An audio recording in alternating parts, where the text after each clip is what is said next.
So picture this. My sister Anne, the bride, decides to name me her maid of honor.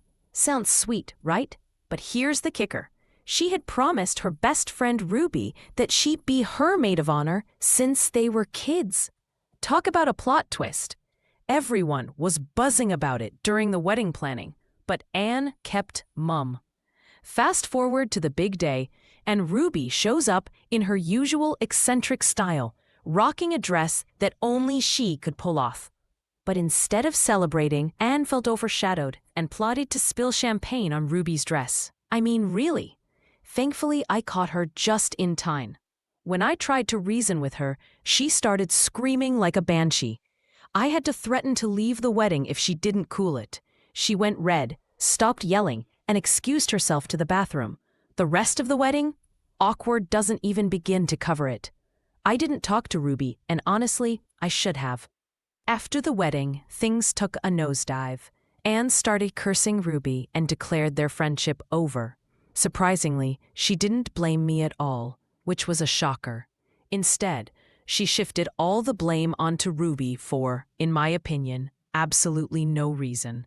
One day, after yet another one of Anne's rants, I snapped. I reminded her that she's known Ruby forever and should have expected her style. If it was such a big deal, she could have communicated better. Anne didn't take it well. She sent Ruby some nasty messages and screamed at me. Now she's bad-mouthing me to our dad, who's on her side. My mom told Anne to apologize to Ruby, but now she's not talking to her either. It's a mess, and Ruby swears they didn't have a fight before the engagement. Anne insists it's none of my business and that I should support her. Meanwhile, she's rallied the other bridesmaids against me. What a family drama. Update time. I wanted to reach out to Anne, but she looked like someone stole her lunch money, so I held back. Then, her husband Dave asked me to talk to her because they had a massive fight after he defended Ruby. Turns out, he wanted Ruby as his best woman, but Anne wouldn't budge. Instead, she wanted to drop Ruby from both parties. Confusing, right? Then, things got weirder. Dave called me, furious, asking if any of his groomsmen acted inappropriately towards me. I assured him they were perfect gentlemen. Fast forward to today, and the truth has come crashing down. Anne has been lying to everyone. It turns out Dave has a past. He's an ex-substance addict and met Ruby before he met Anne. Ruby helped him when he was struggling, and he considers her a close friend. When he proposed, Anne freaked out because she wanted to keep her perfect image intact. She lied about how they met and even faked a letter from my family to make it seem like we accepted him.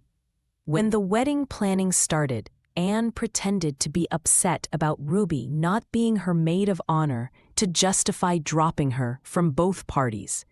She painted Ruby as a disaster waiting to happen to keep her away from certain people.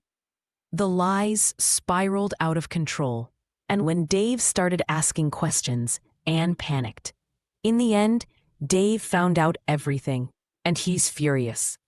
He texted us all about his past and ticked Anne out. Now she's shaken and guilt-ridden, and I'm left feeling hurt and confused. The past couple of weeks have been a whirlwind. Anne and my mom have been at each other's throats, and it's clear this obsession with her perfect image isn't new. She even confessed to getting a mentally challenged person fired from her job to protect her department's image. I feel so distant from her now. My dad suggested therapy for Anne, and after a massive fight, she reluctantly agreed.